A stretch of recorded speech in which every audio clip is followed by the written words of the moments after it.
8월 27일 토요일입니다. 오늘 본문은 데살로니가전서 4장 13절서부터 5장 11절까지의 말씀을 보겠습니다. 우선적으로 4장 13절서부터 18절까지 말씀에 보면 형제들아 자는 자들에 관하여는 너희가 알지 못함을 우리가 원하지 아니하노니 이는 소망 없는 다른 이와 같이 슬퍼하지 않게 하려 함이라. 우리가 예수께서 죽으셨다가 다시 살아나심을 믿을진대 이와 같이 예수 안에서 자는 자들도 하나님이 그와 함께 데리고 오시리라.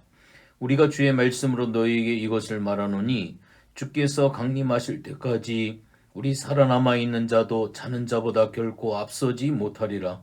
주께서 호령과 천사장의 소리와 하나님의 나팔 소리로 친히 하늘로부터 강림하시리니 그리스도 안에서 죽은 자들이 먼저 일어나고 그 후에 우리 살아남은 자들도 그들과 함께 구름 속으로 끌어올려 공중에서 주를 영접하게 하시리니 그리하여 우리가 항상 주와 함께 있으리라. 그러므로 이러한 말로 서로 위로하라. 아멘. 오늘 본문을 보면 그리스도의 재림과 성도의 부활에 대한 바울의 가르침이 나옵니다. 그리스도 안에서 죽은 성도들은 영원히 죽은 것이 아니라 그리스도의 재림 때 부활의 영광에 참여하게 됨을 보여주고 있습니다. 그러므로 죽은 성도들에 대해 근심할 필요가 없음을 이야기합니다. 또한 살아있는 자들도 주님의 재림을 기다리며 깨어있기를 권면을 합니다. 그것은 이 땅에서의 삶에 충실하면서도 종말론적인 의식을 잃지 않고 하나님의 나라를 염두에 두며 사는 삶을 이야기를 합니다. 그리스도의 재림에 대한 그러한 교리는 현재 우리의 삶의 모습이 어떠해야 하는지를 잘 규정해 주고 있습니다. 우선 그리스도의 부활이 성도의 부활에 대한 확실한 증거가 됨을 믿습니다. 우리는 예수님이 부활의 첫 열매가 되신다는 사실에 대한 흔들리지 않는 믿음을 확신을 가져야 합니다.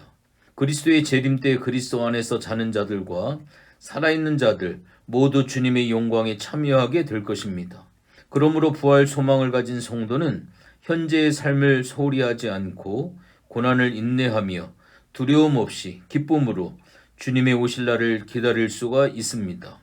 오늘날 성도는 현재와 미래를 동시에 바라볼 수 있는 믿음의 마음을 꼭 가지시기를 주님의 이름으로 부탁을 드리겠습니다.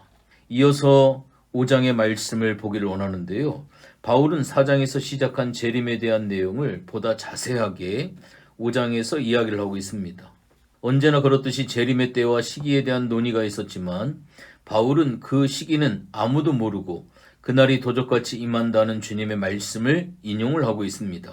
심지어 모두가 평안하다고 안주할 때 주님이 임하실 것이라고 하면서 재림의 시기에 대한 논쟁을 피하고 언제나 준비하고 있으라고 명합니다. 예수님은 인간이 생각하는 어떤 시점이 아니라 하나님의 계획에 따라 다시 오실 것이고 그것은 인간에게는 갑작스러운 사건이 될 것이라고 바울은 단호하게 이야기를 하고 있습니다. 성도는 낮에 속한 자들이기 때문에 세상과 다른 모습으로 살아야 합니다.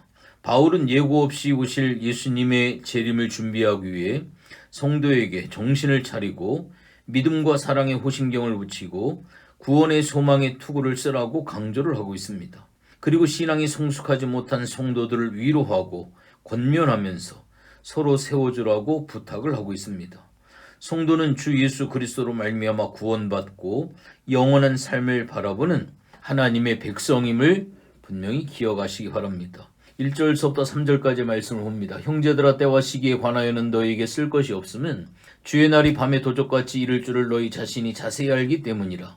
그들이 평안하다 안전하다 할 그때에 임신한 여자에게 해산의 고통이 이름과 같이 멸망이 갑자기 그들에게 이르리니 결코 피하지 못하리라. 아멘. 시한부 종말론으로 대한민국을 떠들썩하게 했던 사이비 단체가 있었습니다. 이 단체에 소속된 8천여 명의 사람들은 휴거를 기다리며 직장을 그만두고 학생들은 학업도 포기한 채 가출하는 그러한 일이 벌어졌습니다.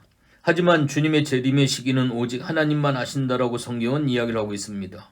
날짜가 정해지면 사람들은 현재의 삶을 포기하고 방만하게 살 것이 분명합니다. 이것은 하나님의 선하신 뜻이 결코 아닙니다.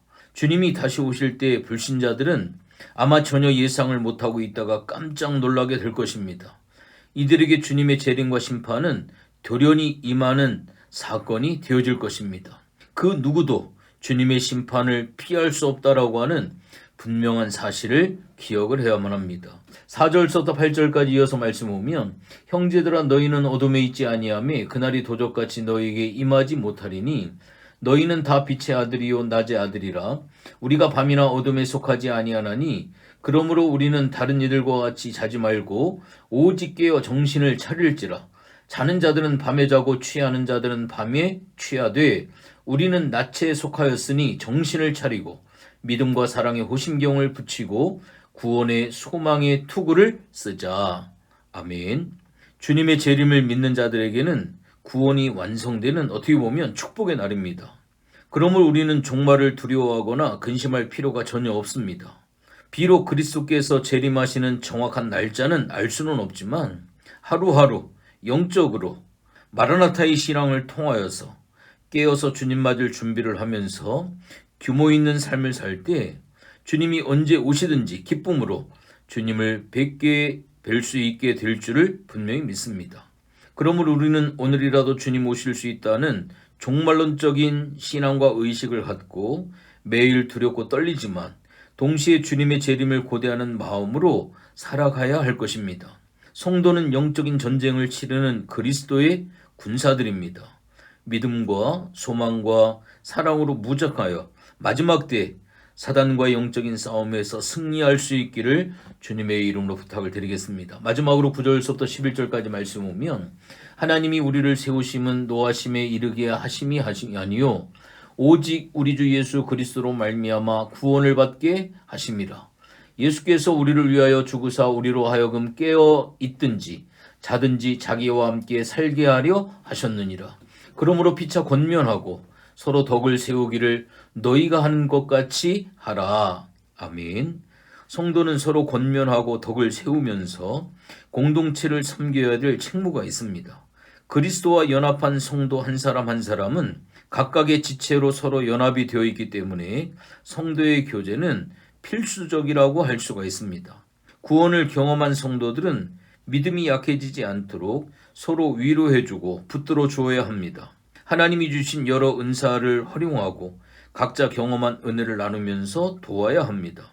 교회 가운데 성령 안에서 충분한 교제와 나눔과 섬김이 있기를 바랍니다. 특별히 그리스도의 재림을 고대하는 성도들은 마지막 때의 믿음을 약화시키는 여러 악주권에 직면하게 되는데 이럴 때 우리의 믿음을 지킬 수 있도록 성도 간의 위로와 격려가 필요합니다.